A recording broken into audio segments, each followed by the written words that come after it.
us at MikeHuckabee.com. While President Obama used his speech at the dedication of the George W. Bush Presidential Library and Museum to push for immigration reform, a federal judge said that his current immigration policy is probably violating the law. Federal Judge Reed O'Connor said the administration can't refuse to arrest illegal immigrants just because they aren't considered dangerous criminals. Meanwhile, at the Senate hearing on Tuesday, Homeland Security Secretary Janet Napolitano said that she's concerned with the morale of the border agents. So could their low morale have anything to do with the fact that they're not allowed to do their jobs? Joining me now is the president of the National Immigration and Customs Enforcement Council, Chris Crane. Chris, it's a pleasure to have you here, and thanks for joining us today. Well, thanks for having us on, Governor. And I want to say, first of all, thank you for all your support for immigration agents. We definitely appreciate it greatly. Well, you guys are on the front lines. You're asked to do a job which is to protect, the integrity of our law. Your union has now sued the federal government, which in itself is remarkable, because you say you're not allowed to do your jobs. Explain.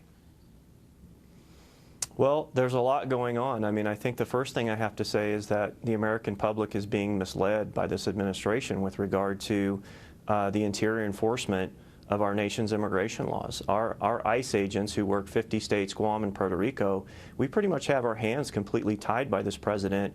We're not allowed to arrest almost anyone. It's been a roller coaster for us since 2008 with regard to who we can and cannot arrest. It's just one example. Immigration agents in the United States can no longer enforce illegal entry or visa overstay. Two federal laws. The two federal laws that, because of those violations, put us in a situation where we have 11 million illegal immigrants in this country right now. We're no longer allowed to enforce those laws.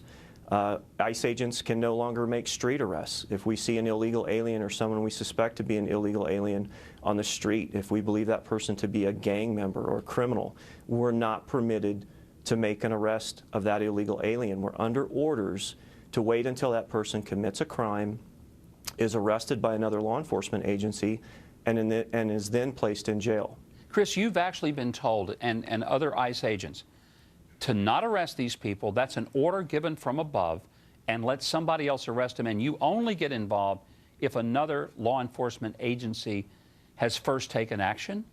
Is that what I'm hearing you say? That's correct.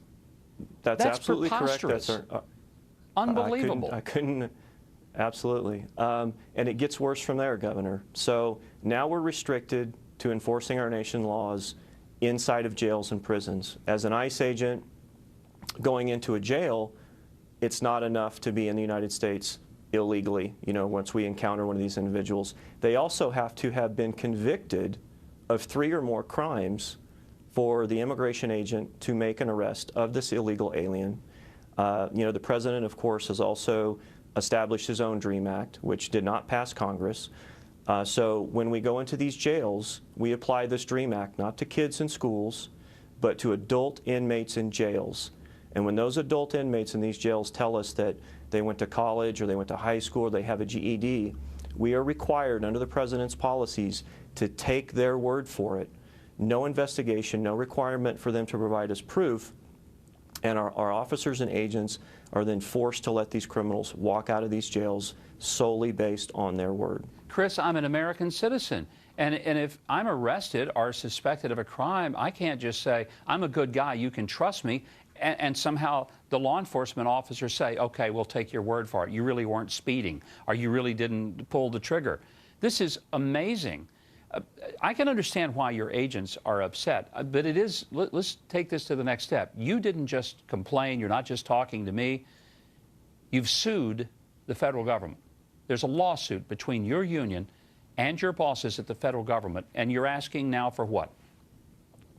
Well, first of all, we're not asking for a penny of the taxpayers' dollars. So all we're asking for is one, some protection for our officers and agents, because currently what we do as an agency, or what this agency does under this administration, is they threaten to fire our officers and agents who attempt to enforce the laws that we have on the books. So we've got to provide some kind of protection for these law enforcement officers who are only trying to do their jobs. Perhaps more importantly, we're questioning the President of the United States. We're saying, President of the United States, it's your job to enforce the law. It's Congress's job to enact the law. And so, President, you've overstepped your boundaries, and we're hopeful, again, that the judge is going to rule in our favor on this, because I think it's extremely important to our country and our way of government that we get things back on track and put everyone back in their prospective places and let our law enforcement officers do their jobs. Chris, very quickly, can you tell me, just so our audience will understand, there is a difference between a Border Patrol agent and an ICE agent. You know, in 20 seconds or less, make sure we understand the difference between the two. The Border Patrol agents stand on the border. They try to keep people out of our country. They try to protect us at the border. Once those people cross into the United States, they're the responsibility of ICE agents. ICE agents work the interior enforcement. We enforce our nation's immigration laws in 50 states, Guam, and Puerto Rico. And quickly, we do that with 5,000 officers and agents nationwide. You compare that to the Los Angeles Police Department with 10,000 officers. We're set up for failure from the beginning. You know, it's a remarkable story. I think your story needs to be told on every network and the front page of every paper. I am amazed that more people aren't listening to the frontline people who are supposed to enforce laws and are being specifically told by our own government not to do it. It is a stunning revelation. Chris Crane, thank you very much for joining us today. Thank you, Governor.